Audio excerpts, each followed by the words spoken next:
কোনো আর্গুমেন্টের কাছে গেলেন না,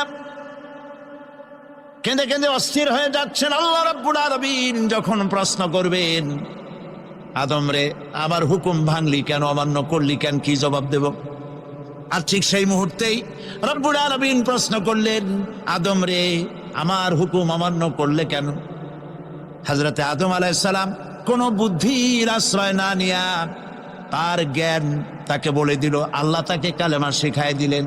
উদ্বুদ্ধ হয়ে তিনি আল্লাহ রাব্বুল আলামিনের সামনে মাথা নত করে দিয়ে বললেন, রব্বানা যালামনা আনফুসানা ওয়া ইল্লাম তাগফির লানা ওয়া তারহামনা লানাকুনান্না মিনাল খাসিরিন।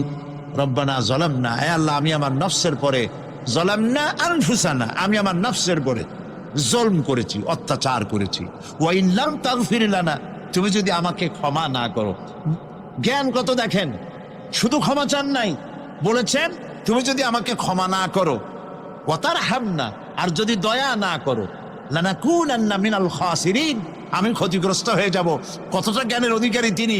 তিনি এটা বললেন না যে শুধু মাফ করে দাও, শুধু মাফ করলে হবে না, মাফও করা লাগবে, আর আগে যেমন দয়া করতে স্নেহ করতে সেটাও করা লাগবে। সুবহানাল্লাহ। আল্লাহ পাক রাজি হয়ে গেলেন। রাজি হন নাই? আল্লাহ রাব্বুল আলামিন হযরত আদম আলাইহিস সালামকে শুধু ক্ষমা করলেন না, ক্ষমাও করলেন, আর নবীর মর্যাদা দিয়ে আল্লাহ রাব্বুল আলামিন দুনিয়া পাঠাইয়া দিলেন। সুতরাং বুদ্ধি দিয়ে কাফেররা বুদ্ধির আশ্রয় গ্রহণ করে সর্বনাশ করেছে, যে পরকাল হইতে পারে না, মরে যাব আবার উঠবো, আবার এই শরীর কেমনে তৈরি হবে, এইটা তাদের বুদ্ধিতে কুলায় নাই। কিন্তু বুদ্ধি দিয়া চিন্তা করলে বোঝা যাইতো যে হ্যাঁ পরকাল একটা হইতে পারে।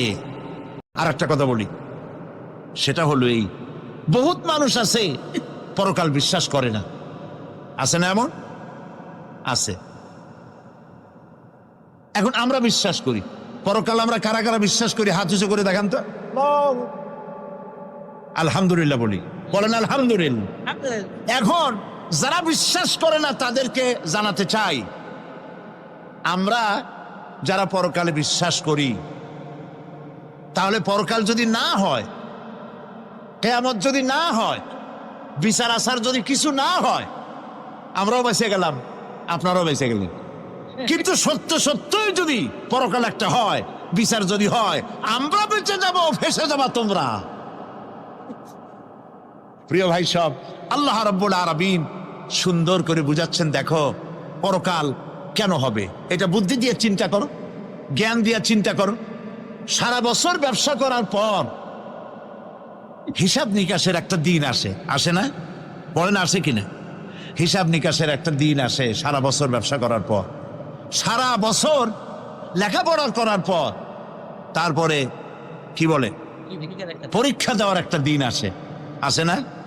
তো সারা জীবন আপনি এখানে কাজবাজ করবেন, এখানে আপনি ভালো করলেন মন্দ করলেন, এর কোনো জবাব হবে না, বিচার হবে না। এটা পাগলে চিন্তা করতে পারে, আর পাগলেরা চিন্তা করে বলেই তারা বলে, পাগলেরই এটা কথা, মাটির পুতুল যেমনে নাচায় তেমনে নাচি, পুতুলের কি দোষ? মরিয়া দেখেন, এই গান যারা বিশ্বাস করে, মরিয়া দেখেন অবস্থাটা কি হয়। ফেরেশতারা আসা ধোপায় যেমন কাপড় আশ্রায়, ওই রকম ঠ্যাং ধরিয়া কবরের মধ্যে আশ্রাবে, আর বলবে যেমনে আশ্রায় তেমনে আশ্রাই, ফেরেশতার কি দোষ? কাজে এই পৃথিবী শেষ কথা নয়, মৃত্যু অবধারিত, মরা লাগবে না। এবার দেখেন আল্লাহ কি বলেন, আল্লাযী খালাকাল মাউতা ওয়াল হায়াতা লিয়াবলুয়াকুম আইয়ুকুম আহসানু আমালা। আল্লাহ পাক বলছেন, আমি মৃত্যু আর জীবন সৃষ্টি করেছি। কেন করেছি? লক্ষ্য করুন, লিয়াবলুয়াকুম, যাতে করে আমি তোমাদেরকে পরীক্ষা করে নিতে পারি। কি ব্যাপারে?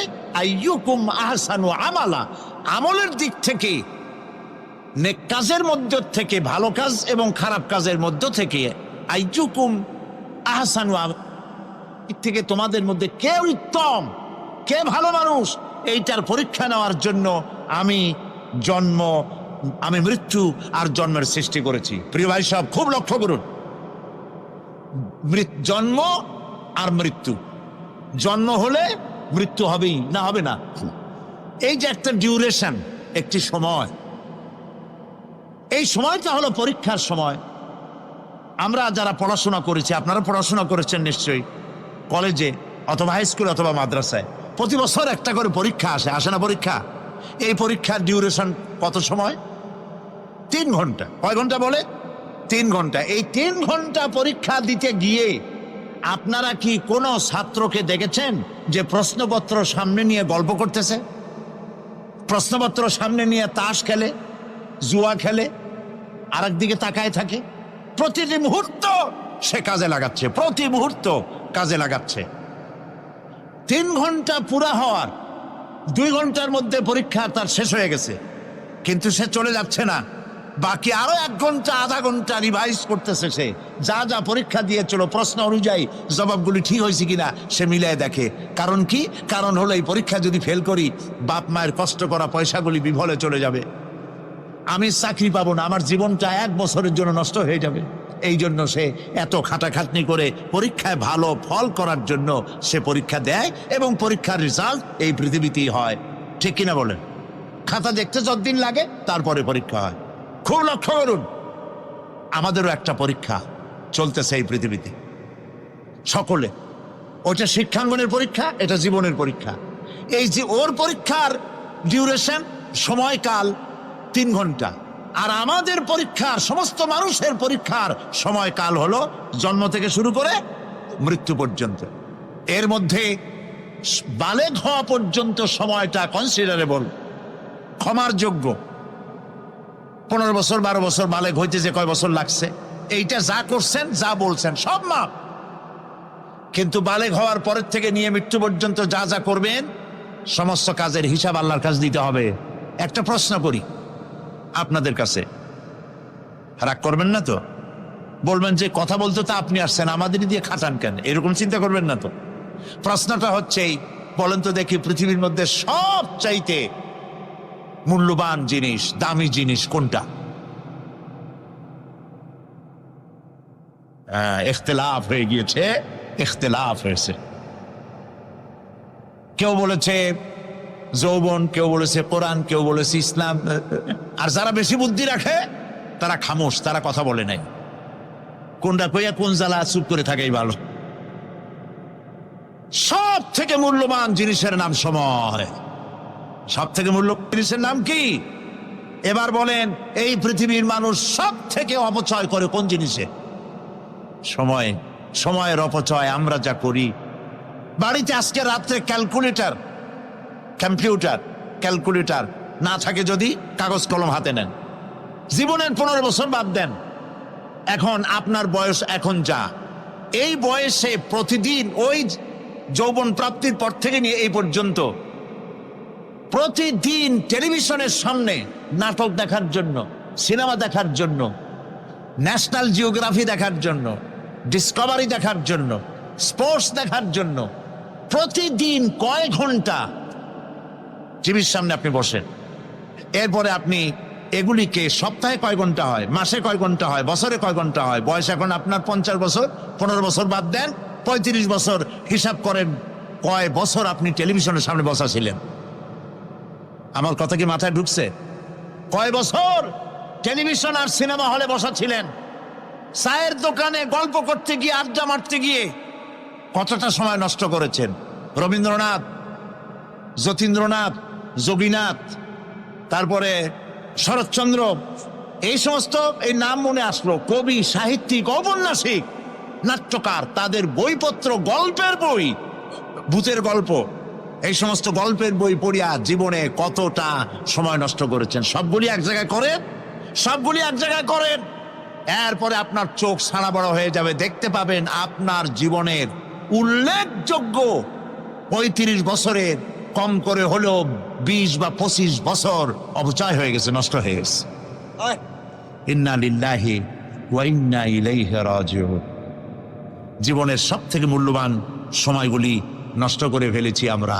আল্লাহ পাক বলেছেন, পরীক্ষা নেওয়ার জন্যই এই পৃথিবীতে দিয়েছিলাম। এখন ওর পরীক্ষার, ছাত্রের পরীক্ষার সময় 3 ঘন্টা, রেজাল্ট আউট হবে এখন। আর আপনার আমার পরীক্ষা মৃত্যুতে, জন্ম থেকে শুরু মৃত্যু পর্যন্ত, কিন্তু রেজাল্ট এখানে আউট হবে না। রেজাল্ট আউট হবে কোথায়? কিয়ামতের দিন। কোথায় হবে? হতেই হবে কিয়ামতের দিন। সেদিন এই পৃথিবীতে যারা ভালো কাজ করবে, ভালো কাজের জন্য আল্লাহ পুরস্কার দিবেন, আর মন্দ কাজ যারা করবে তাদের জন্য তিরস্কার তারা পাবেই। এই জন্য বিচার, কিয়ামত হওয়া, বিচার হওয়া, এটা বিবেকের দাবি, এটা জ্ঞানের দাবি। যারা বুদ্ধিজীবী দাবি করে কপাল পোড়া, এরা এটা বোঝে না, এদের মাথার মধ্যে এটা ঢোকে না। ঠিক কিনা বলে?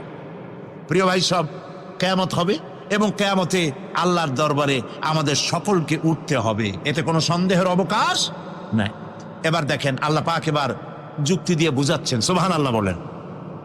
তোমরা যারা বলো যে মরে যাব, পচে যাব, মাটির সাথে মিশে যাব, আবার জিন্দা হব কেমনে? আল্লাহ বলে কেমনে জিন্দা হবা বুঝাই। সুবহানাল্লাহ বলেন। আল্লাহ রাব্বুল আলামিন বলেন, আল্লাহুল্লাযী আরসালার রিয়াহা ফাতুসিরু সাহাবা فسقناه إلى بلد ميت فأحيينا به الأرض بعد موتها كذلك النشور। আল্লাহ পাক বলেন, লক্ষ্য করে দেখো, সমুদ্রের লবণাক্ত পানিগুলি বাষ্পীয় আকারে মেঘমালায় পরিণত করে দেই, আর বাতাসকে হুকুম করি মেঘটাকে টেনে নিয়ে যাও অমুক জায়গায়। আল্লাহ যেখানে বৃষ্টি দিতে চান, বাতাস মেঘকে ঠেলে নিয়ে সেখানে নিয়ে আসে, বৃষ্টির পানিগুলি পড়ল। আল্লাহ পাক বলেন, আকাশের সেই বৃষ্টির পানি দিয়া মরা জমিনকে আমি জিন্দা করে দিলাম। ফাআহিয়ানা বিহিল আরদা বাদা মাউতিহা, এই মৃত্যু জমিনকে আমি জিন্দা করলাম। সেখানে তুমি বীজ বপন করলে, সেই বীজগুলি, বীজের মাথা ফাটাইয়া চারাগুলি কে বাইর করে দিল? মাটির আস্তরণ, মাটির আস্তরণের মধ্যে কদুর বিচি, লাউর বিচি। আপনারা কদু কন না লাউ বলেন? যেটাই হোক, বুঝলেই হইল, কদু অথবা লাউ একই কথা। অথবা যে কোনো শাক সবজি, উদ্ভিদ, এর চারা, এর বীজ মাটিতে দেওয়া হলো। মাটিটা ফেটে চারা, যে পাতা দুটো বেরিয়ে আসলো, এই পাতা কি শক্ত না নরম? তাহলে মাটিটা ফাটাইয়া পাতা দুটো বাইর করে দিল কে? সুবহানাল্লাহ বলে। রব্বুল আলামিন দৃষ্টান্ত দিয়ে বুঝাচ্ছেন, আলাম ইয়াকুন নুতফাতাম মিন মানিয়্যিন ইউমনা ثم كان علقة فخلق فسوى فجعل منه الزوجين الذكر والأنثى। আল্লাহ পাক বলেন, মানুষকে নিকৃষ্টতম মাতৃগর্ভে নিক্ষিপ্ত এক ফোঁটা পানি ছিল না, আমি তার থেকে আকার আকৃতি দিয়ে সুগঠিত করে মানুষের আকার দান করেছি, আর মায়ের পেটের ভিতরে আমি নারী আর পুরুষ বানাইছি, কন্যা সন্তান এবং পুত্র সন্তান বানাইছি। সুবহানাল্লাহ কোন। এখন মানুষে কয় যে আমরাও পারি। এই যে ক্লোনিং সিস্টেম একটা শুরু হয়েছে, শুনছেন আপনারা? কথা না কইলে বুঝি কি? ক্লোনিং পদ্ধতি। এটি ক্লোনিং পদ্ধতি, বিজ্ঞানীরা যারাই কাজটা করতেছে তারা বিশ্ব সভ্যতাকে বিনষ্ট করার একটি মারাত্মক কাজে তারা হাত দিয়েছে। ক্লোনিং পদ্ধতিতে যে যা কিছু তৈরি হয়, এর আগে ভেড়ার বাচ্চা হয়েছে, ছাগলের বাচ্চা বানাইছে, সেগুলি তার মায়ের মতোই হয়েছে অথবা পিতার মতো হয়েছে। পিতার ডিএনএ নিয়ে একটা পুরুষ জাতীয় জন্তুর ডিএনএ অথবা স্ত্রী জাতীয় একটি জন্তুর ডিএনএ নিয়ে তারপরে বিশেষ প্রক্রিয়ার মাধ্যমে সন্তান, এই বাচ্চা উৎপাদনের ব্যবস্থা তারা শুরু করেছে পশু দিয়ে। এরপরে মানুষ এভাবে করা যায় কিনা সেই চিন্তা তারা করেছে। ইতিমধ্যে নাকি দুটো বাচ্চা হয়েছে, এটা সত্য না মিথ্যা এখনো যাচাই করা যায় নাই। কিন্তু পশুর থেকে যেগুলো হয়েছে সবগুলি রোগ নিয়ে আসছে পৃথিবীতে, গেল এক নম্বর কথা। দুই নম্বরে ডিএনএর মাধ্যমে যে মানব শিশু পয়দা হয় তার সবগুলি তার মায়ের অনুকরণে হয়, একেবারে অবিকল মায়ের চেহারা নিয়ে আসতেছে, অবিকল পিতার চেহারা নিয়ে আসতেছে। চিন্তা করুন, এই মেয়ে যখন বয়সপ্রাপ্ত হবে তখন তার পিতা কি করে বুঝবে তার বউ কোনটা আর মেয়ে কোনটা? উচিত হবে পৃথিবীর সমস্ত নেতৃবৃন্দ, বিশ্ব নেতৃবৃন্দের ঐক্যবদ্ধ হয়ে এই দুঃসাহসিক কাজকে বাধা দিয়ে বন্ধ করে দেওয়া উচিত। আল্লাহর সৃষ্টির সাথে পাল্লা দিতে গেলে ধ্বংস ছাড়া পথ থাকবে না। লক্ষ্য করেছেন? আপনি সাক্ষী দিলে আজ এক সাক্ষী দেবেন, কালকে বলবেন যে ওই সাক্ষী আমি দেই নেই। আজকে সই করেছেন, কালকে বলবেন ওই সই আমি করি নাই। কিন্তু আল্লাহ রাব্বুল আলামিন আপনার ফিঙ্গারপ্রিন্ট, আপনার আঙ্গুলের ছাপ এমন করে দিয়েছেন, এই আঙ্গুল দিয়ে যদি কাগজের উপর একটা টিপ মারেন, টিপ সই করেন, আপনার বাবা কবর থেকে উঠে এসেও বলতে পারবে না যেটা আপনার না। আদম আলাইহিস সালাম থেকে নিয়ে আজ পর্যন্ত, আজ থেকে নিয়ে কিয়ামত পর্যন্ত যত মানুষ পৃথিবীতে এসেছে আর আসবে, কোন মানুষের আঙ্গুলের রেখার সঙ্গে আর একজন আঙ্গুলের রেখার মিল হবে না। এ হচ্ছে আমার আল্লাহর সৃষ্টি। সুবহানাল্লাহ। সুতরাং তিনি বলছেন, আমি মাতৃগর্ভের ভিতরে সন্তান তৈরি করি, সেই সন্তানকে কোনটা কন্যা সন্তান, কোনটা পুত্র সন্তান আমি বানাই। এই কাজটা যিনি পারেন, এবার দেখেন সামনে কি বলতেছেন আল্লাহ। এই কাজটি যিনি করতেছেন, আলাইসা যালিকা বিকাদিরিন আলা আইয়ুহিয়াল মাউতা।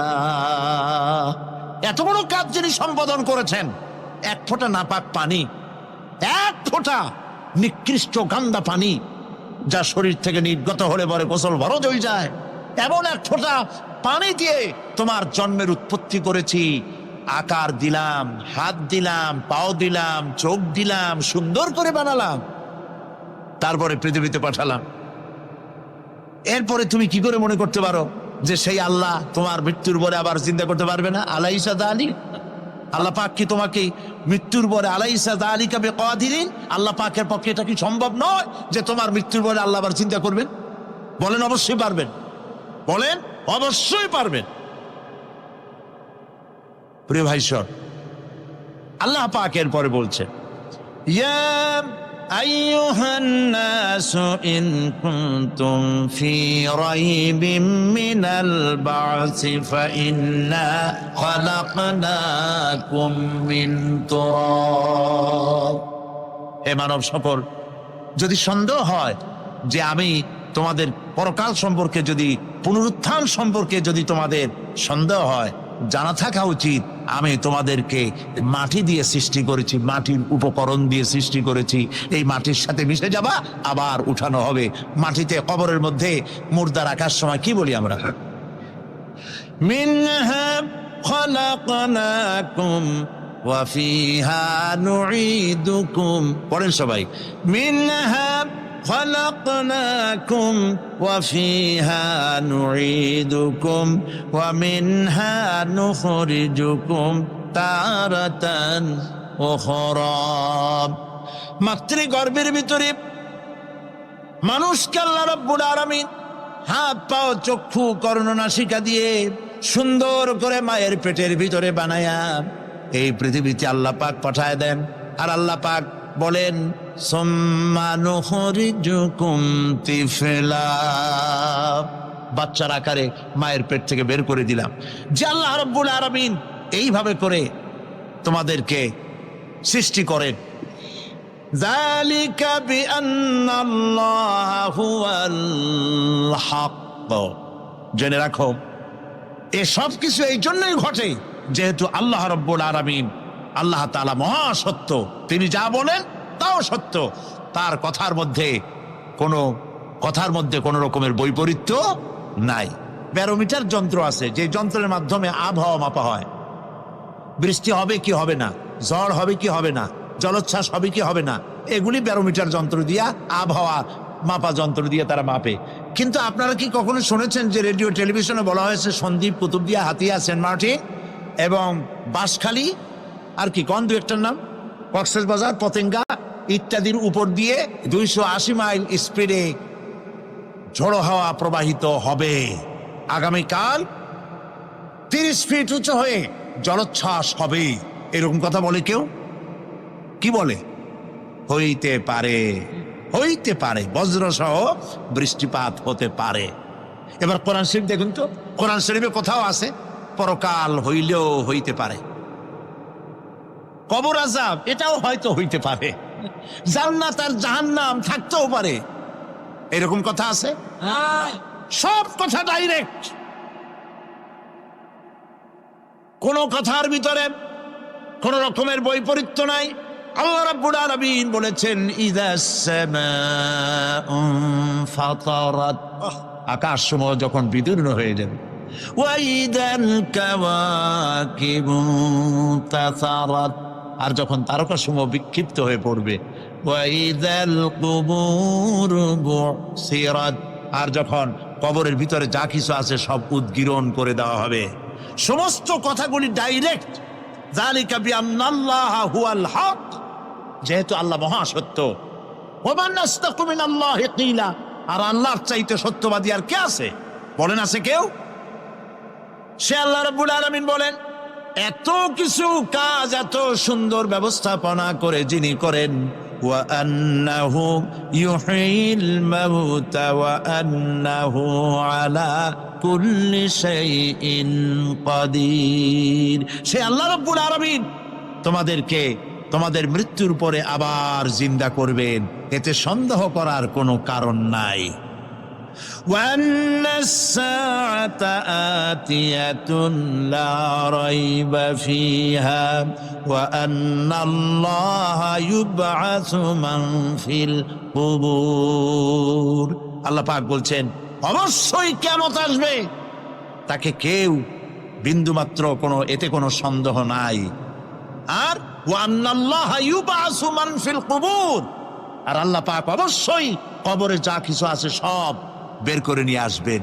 কান্নাহুম জারাদুম মুনতাশির, যেমন আপনারা দেখছেন কিনা এই যে যখন বন্যা বলে, পানি টানি যখন ওঠে, বন্যা নাকি বলে, তুফান, বন্যা ইত্যাদি যখন হওয়ার সম্ভাবনা হয়, তখন মাটি থেকে, গ্রাম্য পরিবেশে দেখা যায় মাটি থেকে পোকামাকড় গুলি এভাবে উঠতে থাকে। দেখছেন না? আপনারা দেখছেন কিনা? পাখাওয়ালা পিঁপড়াগুলি এইভাবে সব উঠতে থাকে। কান্নাহুম জারাদুম মুনতাশির, এইভাবে করে পোকামাকড় পতঙ্গগুলি যেভাবে মাটি থেকে উদ্গত হতে থাকে, সমস্ত খবরগুলি থেকে মানুষগুলি এভাবে উদ্গত হয়ে যাবে। তবে হ্যাঁ, আপনারা একটা প্রশ্ন করতে পারেন যে কবর দিয়ে সব উঠবে, কিন্তু যে মানুষের বাঁকে খাইছে তার কি হবে? যে মানুষের আগুনে পুড়ে গেছে তার কি হবে? যে নদীর মধ্যে ডুবে গেছে তার কি হবে? যে কুমিরের পেটে চলে গেছে তার কি হবে? এরকম একটা প্রশ্ন আপনারা করতে পারেন। কবর কাকে বলে সেটা আমাদের জানতে হবে। কবর শুধু মাটির গর্তটাকেই কবর বলা হয় না, এটি আলমে বারজাখ, এটি পর্দা, এটা জবনিকা। মৃত্যুর পরের জীবনটাই হলো আলমে আখিরাত পর্যন্ত যাইতে যে জীবনটা লাগে, যে একটি সময় আছে, এই সময়টার নামটাই হলো কবর। সেটা গর্তের মধ্যে হইতে পারে, মাটির মধ্যে, সেটা বাঘের পেটে হতে পারে, সেটা কুমিরের পেটে হতে পারে, সেটা পানিতে পচে যেতে পারে, এটা কোনো বিষয় না।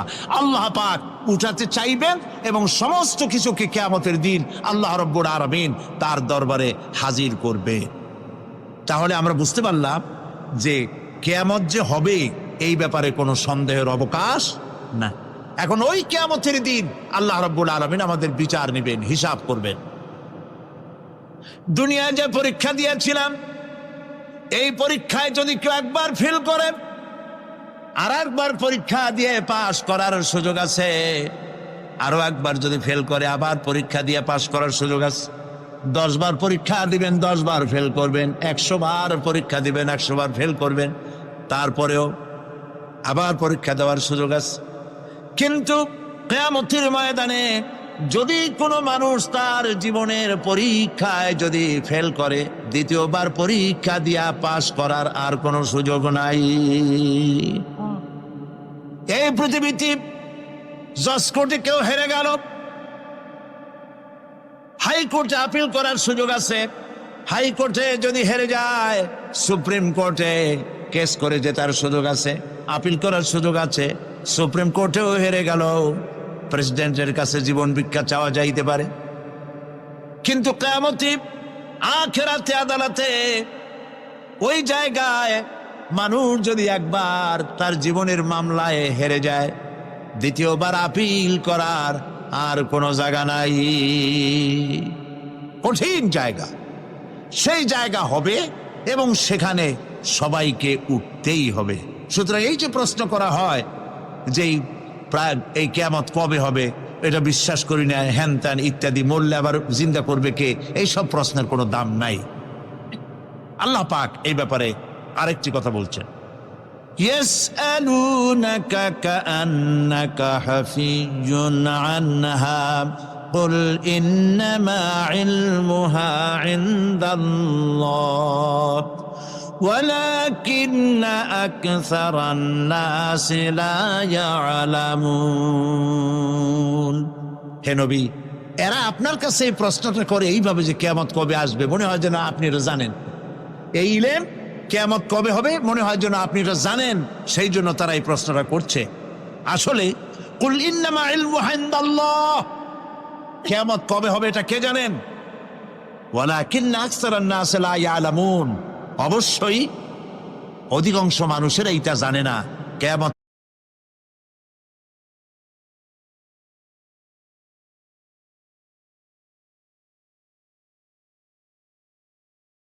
কবে হবে, এটা একমাত্র আল্লাহ পাক জানেন।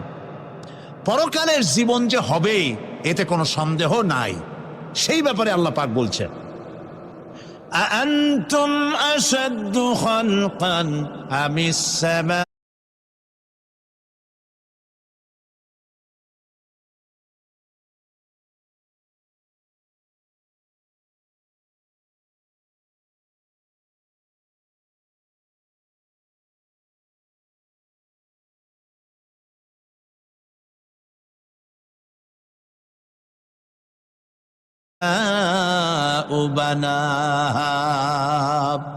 তোমরা যে পুনরুত্থান সম্পর্কে অস্বীকার করো, এবার চিন্তা করো, তোমারে বানানো কঠিন না ওই মহা আকাশটা বানানো কঠিন? কোনটা কঠিন বলেন না আপনারা, কোনটা কঠিন? আপনারা একটু তাকায় দেখেন তো, এই যে বিশাল প্যান্ডেল,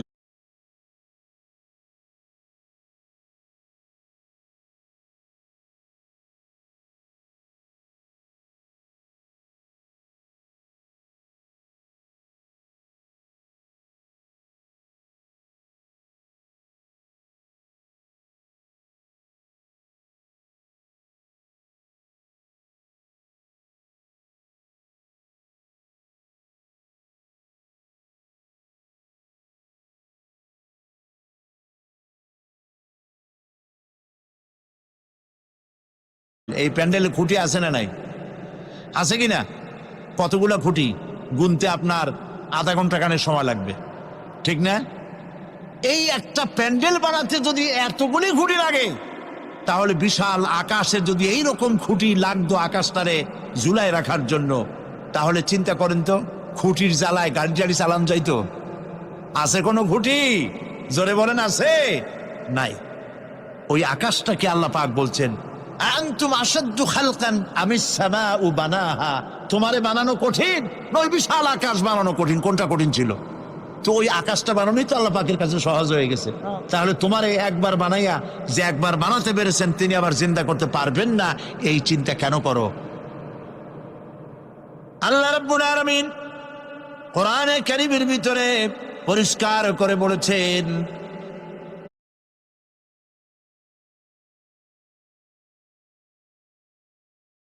ওরা বলে, কাফের বেঈমানেরা বলে, ক্বালা মান ইউহয়িল ইযামা ওয়া হিয়া রামীম, আমাদের হাড় গোড় যখন পচে যাবে, গলে যাবে, কে আমাদের জিন্দা করবে? জবাবে আল্লাহ পাক বলেন, হে নবী আপনি বলুন, কুল ইউহয়িয়াল্লাযী আনশাহা আউওয়ালা মাররা, আপনি বলে দিন যে আল্লাহ রাব্বুল আলামিন একবার তোমাকে সৃষ্টি করেছেন, প্রথমবার যিনি সৃষ্টি করেছেন দ্বিতীয়বার মৃত্যুর পরে আবার তিনি জিন্দা করবেন। কেন বিশ্বাস করেন?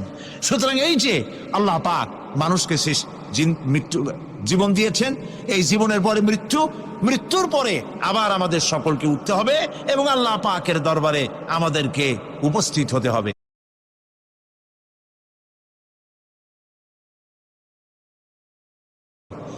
এই কথাগুলি যারা অস্বীকার করে পরকাল যারা মানে না তাদের সম্পর্কে আল্লাহ পাক বলছেন, والذين كذبوا بآياتنا ولقاء الآخرة حبطت أعمالهم।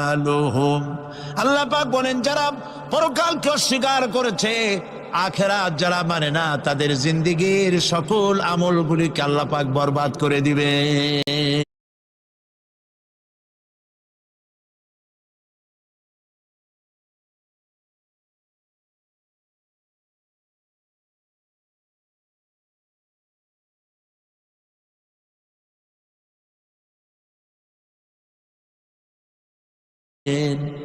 পরকালের বিশ্বাসের উপরে ভিত্তি করেই মানুষের চরিত্র ভালো হইতে বলেন পারে। একটা দৃষ্টান্ত দেই, একটা দৃষ্টান্ত। এই যে যারা চুরি করে, ডাকাতি করে, সন্ত্রাস করে মানুষ মারে, সন্ত্রাসগুলি করে কি জন্যে? এদের ধারণা নাই যে আল্লাহ পাক আমাদেরকে উঠাইতে পারবে, আমাদের মৃত্যু হবে। পরকালের চিন্তা নাই বলেই তারা এই কাজটা করে।